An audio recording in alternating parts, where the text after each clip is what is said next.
What's up, guys? Welcome back to the channel. I appreciate you all tuning in. As always, make sure you're subscribed, smash that big thumbs up. So if you missed my previous upload, go check it out. We got some Hamilton 103-pound valve springs and steel retainers installed on the cylinder head. I didn't film it, but we got it all dressed out and everything. Got everything resealed, got our plenum plate put back on, all the goodies. Minus one stud. We had a mishap, but we got another set on order. I don't think you can just buy one. So we bought another set of studs. That's okay, we'll have them around if need be. But that thing's ready to go on, but we are actually waiting on a dowel pin to go on the deck here so that we can align our head. We got one dowel here, and there's supposed to be one more dowel right here.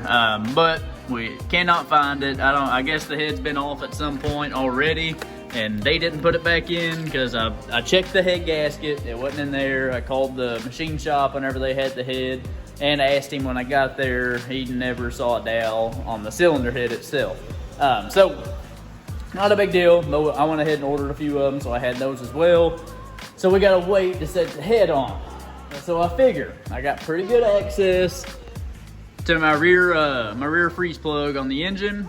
I'm still gonna go underneath to do the most of the job, but I figure we go ahead and get started on our Fleece Coolant bypass kit.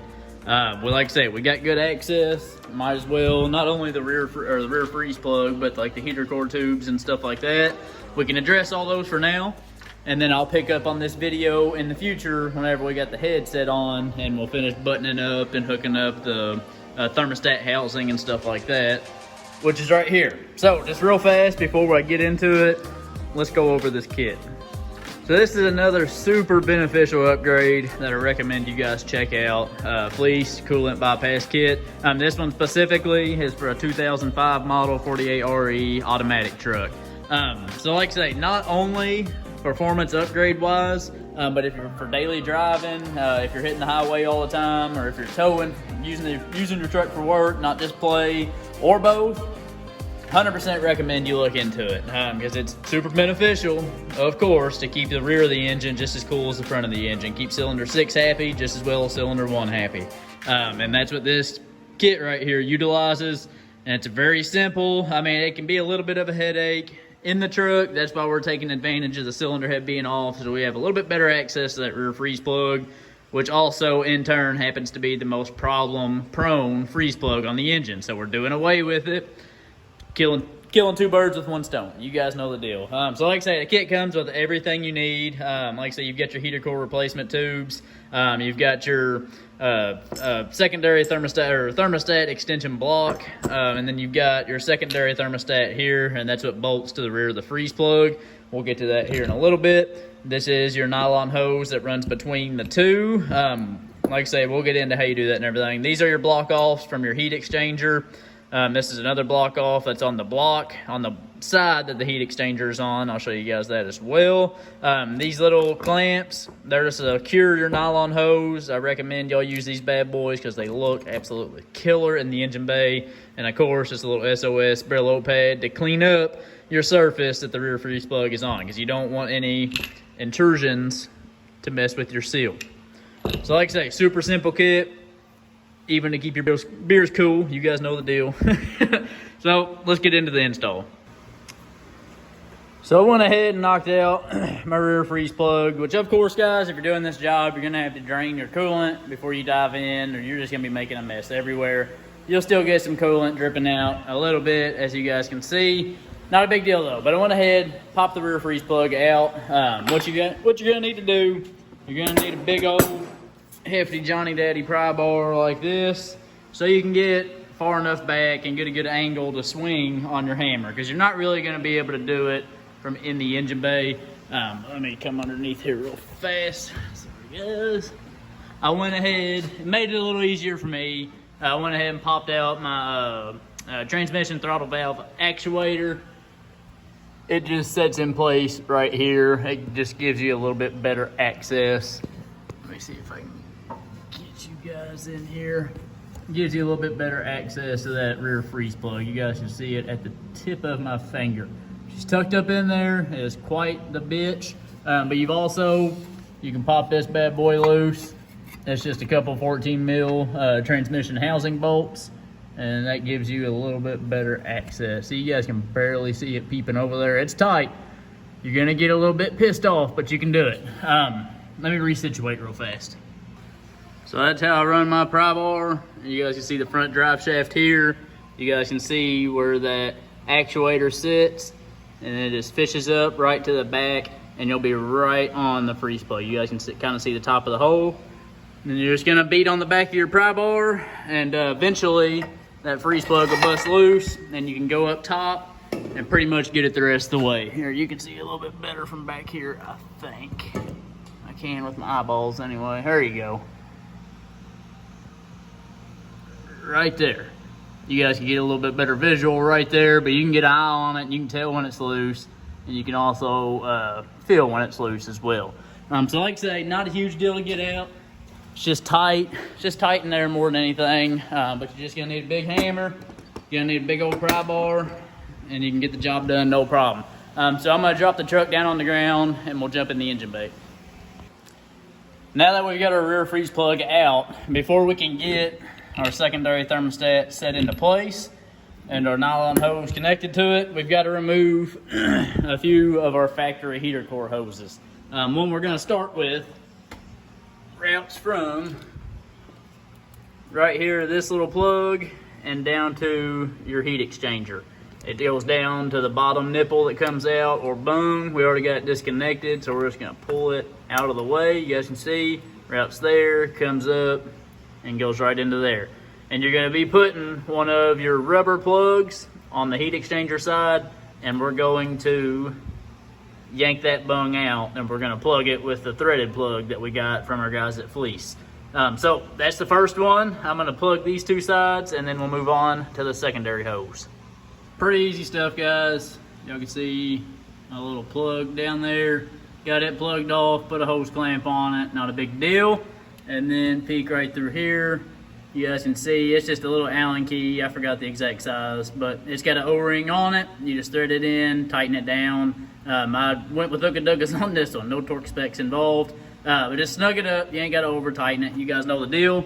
But the plug that comes out of the block itself is a 15/16. Just in case you guys are wondering, you guys can see it's got an O-ring on it as well. Just like the one that comes from Fleece. So, good to go. Good to go, wasn't even filming. So now, we're gonna move on to our second heater core hose. I just kinda got it set in place here, you guys can see, but it comes up, and that 90 soft end hose connects to the top of the heat exchanger here, and that's what our other rubber block off fitting is for. And then it feeds behind the block and kinda runs right next to where the rear freeze plug is. And this is a problem-prone heater core hose that you guys have probably replaced at some point in time if you've got a little bit higher mileage truck. But it usually runs underneath the manifold, and that piece there runs up underneath the manifold and comes up to your heater core tube right back here. This is the one that connects to the tube coming out of the top of the head. And then it comes right here, connects to this hose, and it runs on up to the water pump. Now, of course, if you're not running a heater core, you're running a competition style truck, all of these hoses are gonna be deleted in its entirety. But we're utilizing our heater core. So of course, we're gonna be yanking this tube out, and we're gonna be putting in what Fleece sends, and it's just a dumbed down version of all this shit basically. So let's go ahead, let's pull this bad boy on up out of here. You guys can see that big old mess. Might as well go ahead and throw that plug down there. Of course, we're gonna keep this old shit. You guys know the deal.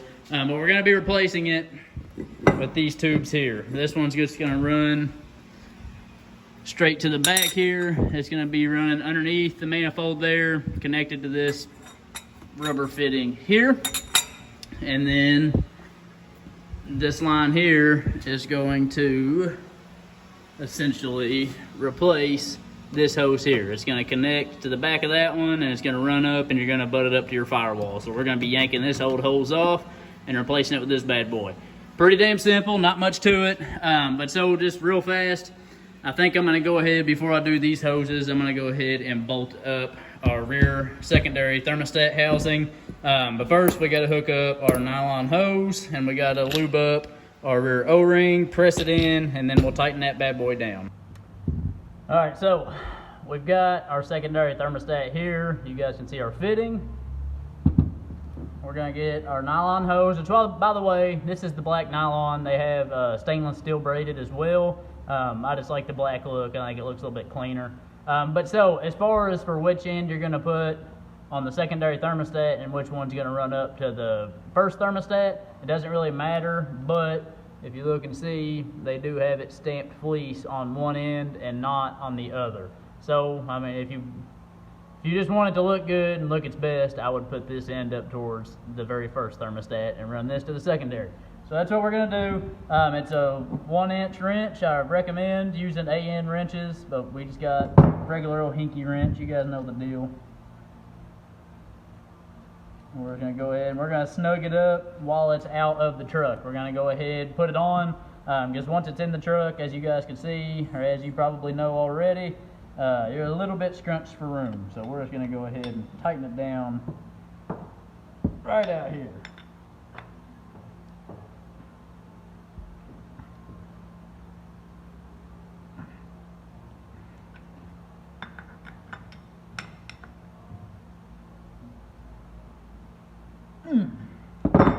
That ought to do it. There we go. We got her all put together. Now we're just gonna get a little bit of oil. We're gonna lube up our O-ring on the back. Then we're gonna jump in the engine bay. Hey, we're gonna jump in the engine bay and we're gonna press it into place. We've got hardware. We'll go ahead and bolt it down, tighten it up. Hard part's over, boys. Almost forgot. They do send you a little SOS pad to go back to the hole where the freeze plug was in. Just clean up your mating surfaces. Make sure there's no intrusions. You guys know the freaking deal. So we got our secondary thermostat and our heater core tube all hooked up and good to go. You guys can see now how this tube is gonna run. It's just gonna shoot straight back, and then it's gonna 90 over, go straight up, and then 90 over to your firewall. I just ended up using some hose clamps on these ends, held it in place just fine, and it's far enough out of the way. It's not going to be in contact with your exhaust manifold, anything of the sorts. Let me jump up here real fast, see if I can show you guys the product back here. You guys can see you got one bolt. You got to kind of finagle around that ground strap. You got one bolt there. And you've got one bolt right there. They're 18 millimeters. Just make sure everything's on flush, not crooked. You guys will kind of hear it. It'll kind of just snap into place whenever you put it in.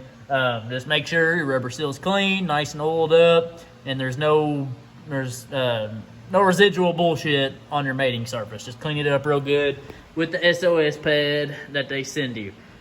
So I was going. Let me jump down real fast, you guys.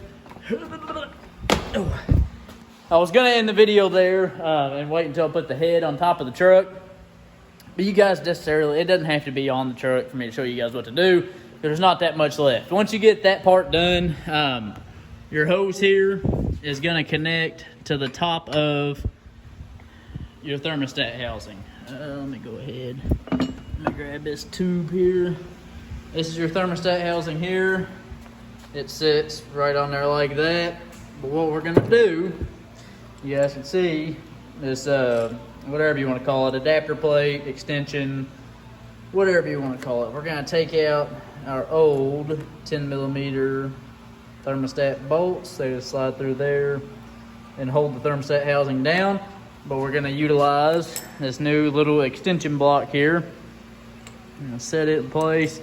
O-ring side is up, which, like I say, it's got a fleece symbol on it. But the flat side with no O-ring goes down because you have an O-ring sealing up your original thermostat. So this O-ring comes up to the top. But you've got your extension bolts. You'll just place this bad boy right on top, put your new extension bolts in, torque them bad boys down. And then your nylon hose will come and connect right here. Fairly simple. Like I say, I didn't have to have the head back on the truck to show you guys that. But they give you all the necessary hardware, everything you need to make it happen. And these are the little mounts I was telling you guys about. You can see how they kind of recess back to the top side of the head. We just tighten them down. You may have to get your own, or make your own threads. You may have to get a tap and die set and rethread these bad boys. But you might be able to get them in. They're just a little bit of a bitch to get in them bad boys. But it secures it in place, and it looks absolutely killer. Makes it look like everything comes together and it's supposed to be there. So like I say, that is basically it. Yeah, I mean, that's basically it. I'm just gonna clean up a little bit, and I think we'll just go ahead and end this video off. One more quick thing before we end today's video off. It's a little bit shorter of an upload, so I figured I'd add this in here. We're going back for reassembly pretty damn soon. Full reassembly, I should say. So we're just gonna make sure and do things right. I've got one Pittsburgh torque wrench that I've been using for everything for like 5 years. Anything I could use it on anyway. It's like a 20 to 100 foot-pound torque wrench, I think. All click style, that's all I get, just click style. But I figured I'd go ahead and pick me up an inch-pound torque wrench. It's for like injector hold-down bolts and stuff like that. Just make sure we get a proper torque sequence on everything. And it's 20 inch-pound up to 200 inch-pound. A little cheap pickup, can't go wrong. These Pittsburgh, they sell for a reason. Like I say, they're cheap, but they work just fine. I've never had any issues. I've never snapped a bolt or anything, over torquing anything. Just whenever you use these click style torque wrenches, just make sure and set them all the way back to their lowest setting whenever you're done. That's how they get out of whack so damn fast, is if you crank it up to, 50, 60, 70 foot-pound torque setting, and then you leave it there when you're done. You need to back it off to its lowest setting whenever you go back to put it in storage or whatever. But so anyway, we're going to be doing some head studs pretty soon. So I really wanted to have a proper torque wrench, heavy-duty torque wrench. This is a 50 to 200 foot-pound half-inch torque wrench. It's got the swivel head on it, and I've been eyeballing these Icon tools for a long time, and people really seem to like them. I don't have many Icon tools. I've got some sockets and stuff like that, and a couple just regular ratchets and stuff, but never went for an expensive tool from Harbor Freight, because I always think, man, what the hell? It's a Harbor Freight tool. Why am I going to spend over $100 on it? This was, I think, like $1.50 or so. It's got the swivel head on it. And like I said, it's a 50 to 100 pound, or 50 to 200 foot-pound. And I think it's really going to come in handy. Like I say, everybody seems to eat these up. It seems like a well put together tool, well thought out. So we're going to use it. We're going to make sure and do everything as proper as possible this go around. Like I say, we're going for full reassemble, so why not? I'm super excited about it. You guys can see our nylon hose sticking out here. Looks absolutely killer. We got some new tools. We got some new parts. It's a good day. It's a good day. That's just about going to do it for today's upload, you guys. Like I say, I appreciate y'all tuning in as always. I appreciate all the love. Our subscriber basis is growing day by day, every day, and I absolutely love it. You guys seem to enjoy the content, so I'm going to keep plugging it out. So like I say, it's pretty simple, pretty easy job today. If you didn't notice, I waited to the end of the video to say that. Pretty simple, pretty easy. You guys know the deal. Not really too much to run into, but they put the kit together almost flawlessly. Or flawlessly, not almost. Go check them out. Like I say, that's another, got me shaky. That's another XDP product. Go check them out. Get on their website. Email them, tell them your boy sent you. Let's get my ass sponsored by them. Maybe become a dealer, hook some of you guys up. But so, that's going to do it. Make sure you're subscribed, smash that big thumbs up. In the next upload, we should be sitting the cylinder head on the block. We're just waiting on some dowel pins to come in the mail. We should be able to knock it out early this week. It's a rainy, nasty Sunday today, so I'm calling it an early one. I'm going to go home, drink a few, hang out with my little buddy, and call it a damn early night. That's it. I'll see you in the next one. Peace.